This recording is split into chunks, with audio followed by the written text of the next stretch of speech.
Our first guest tonight is John Nichols, who is the co-founder and head of education at Get My Grades. Thanks for joining us, John. No problem. It's a pleasure to be on here. Thank you. So we've had some interesting facts to start us off this evening. Apparently, you've got an aim to teach 100 million children by 2030. That's quite ambitious. It is rather ambitious. I think it will be a challenge. It's definitely one that with a scalable, transferable curriculum platform is achievable, I believe.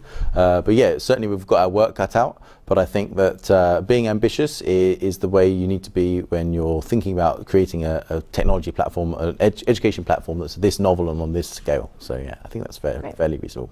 Well, I'm looking forward to hear your pitch. Are you ready to pitch? Yeah, of course. Great, you've got 8 minutes. Thanks. Hi, so I'm John Nichols and I'm co-founder and head of education at Get My Grades. And Get My Grades is the ultimate online learning platform for students currently between the ages of about 11 and 16, which is year 7 to 11 in the UK. So Get My Grades exists to solve 3 main challenges in education and to address these one by one. So the first is that the standards that students are required to meet both in the UK and also around the world are increasing all the time.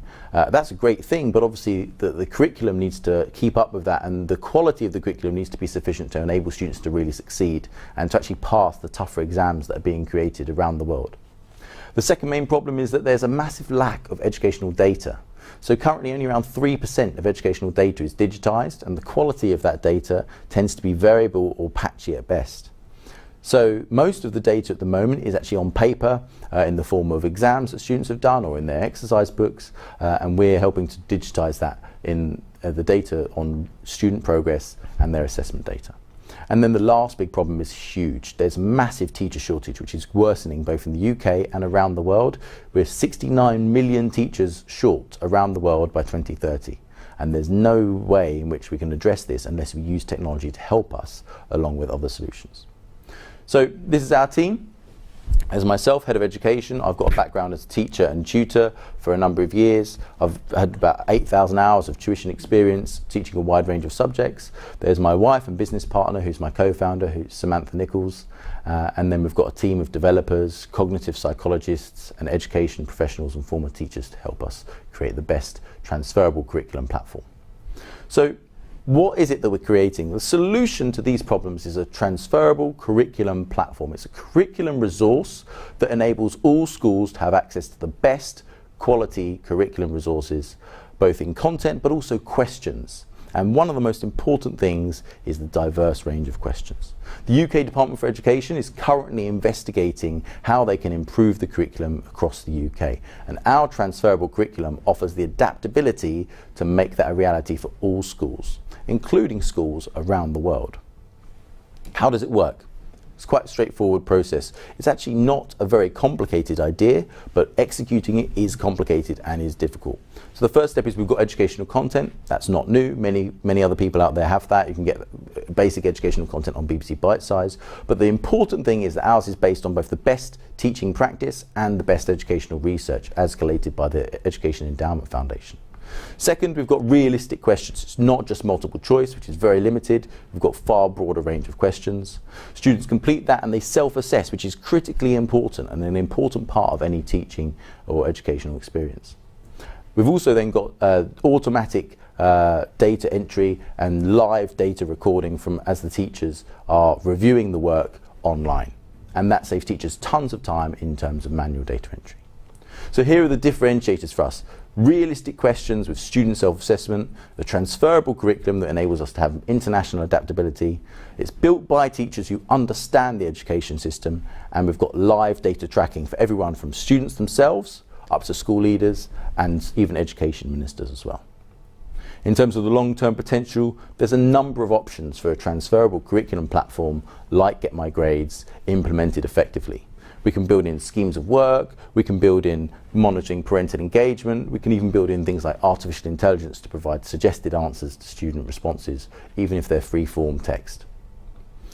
We've had plenty of validation and research. Before we've even launched in schools, we've won 2 awards. We've been finalists in the prestigious National ERA Education Awards, and we've got a lot of positive reviews from people saying that the platform is really helping them and teachers are really keen to see it in action. So in terms of the traction we've had over 100 UK schools that are interested, and we've already signed 2 contracts with major distributors around the world in the Middle East and Africa. We've got interest from a range of other countries, especially in the Far East and Europe. So in terms of our model. Thank you, John. Great pitch. Thank you. Paul, got any questions you'd like to start off with? Sure. I guess you mentioned it's a huge, huge market, and I think we know there's a lot of competition. You mentioned some of them are actually even free. How do you see the competitive landscape and where you fit in, and why you think customers should be picking you? Absolutely. So anyone can go out there and start writing some content and putting it on the web, completely free. It's not very expensive to host that.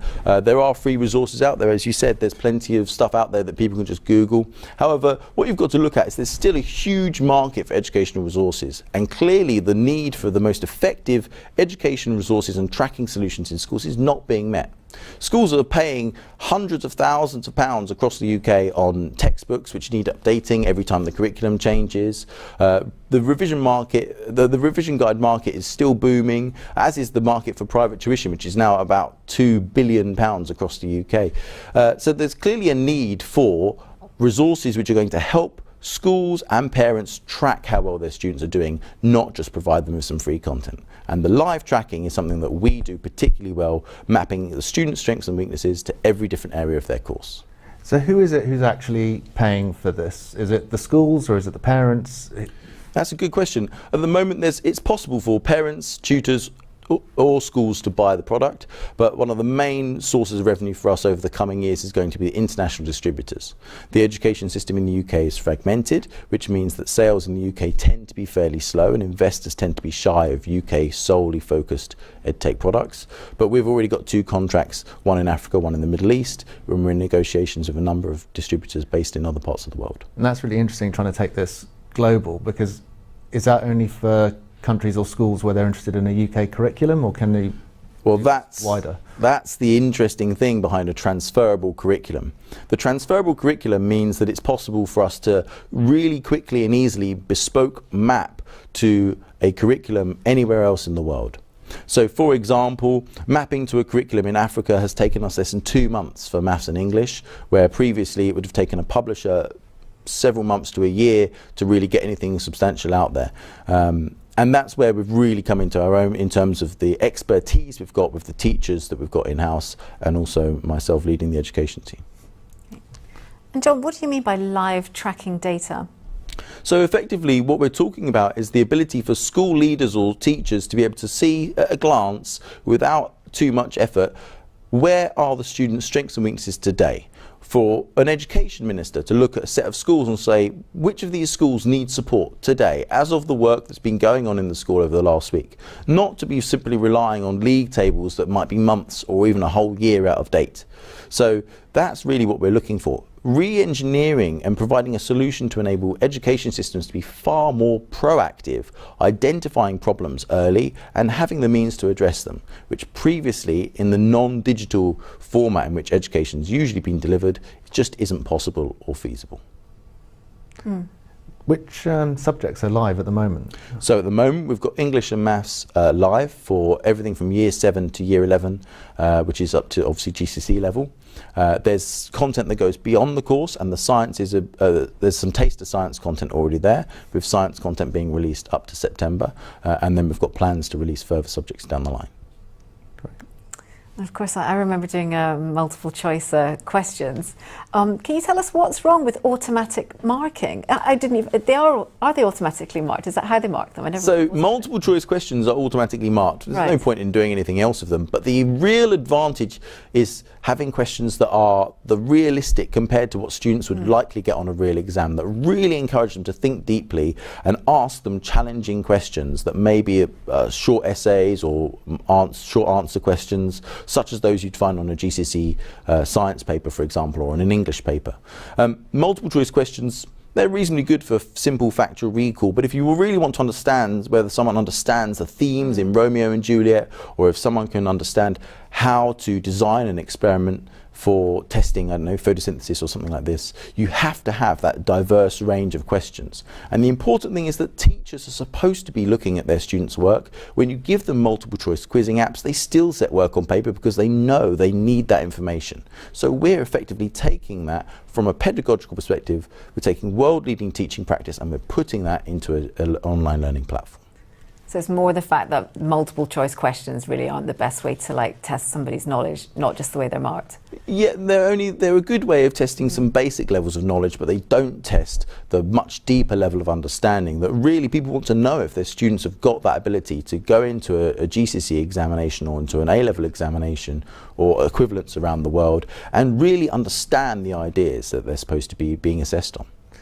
Do you have a team that's producing these questions at the moment, or is it? Absolutely, yes. So we've got a team of teachers, so expert teachers and subject experts and people that have worked in education for some time who are producing the content and the questions, and every single page and every single question goes through our team, even where there's elements of automation to help produce certain questions in maths, for example, which are quite formulaic. So yeah, we've got a team in place that do that, as well as a development team to ensure that the actual application runs smoothly and is served around the world via our cloud hosting providers. And do you use the data and benchmark schools against other schools? That's certainly possible for entire education systems purchasing Get My Grades or our partner products around the world. They will be able to track their schools in real time for the first time ever, and they won't be adding to teacher workload because all the teachers will be doing is reviewing the student self-assessment and giving students feedback online, which is what they have to do anyway. But all of that data is then automatically collected, and we can see at a glance where students are doing well or badly across the board, and we can even identify where entire countries are systematically underperforming in individual areas of a subject according to their own curriculum. Amazing. John, I'm afraid that's all we've got time for today. Thank you very much for joining us. Pleasure, thank you.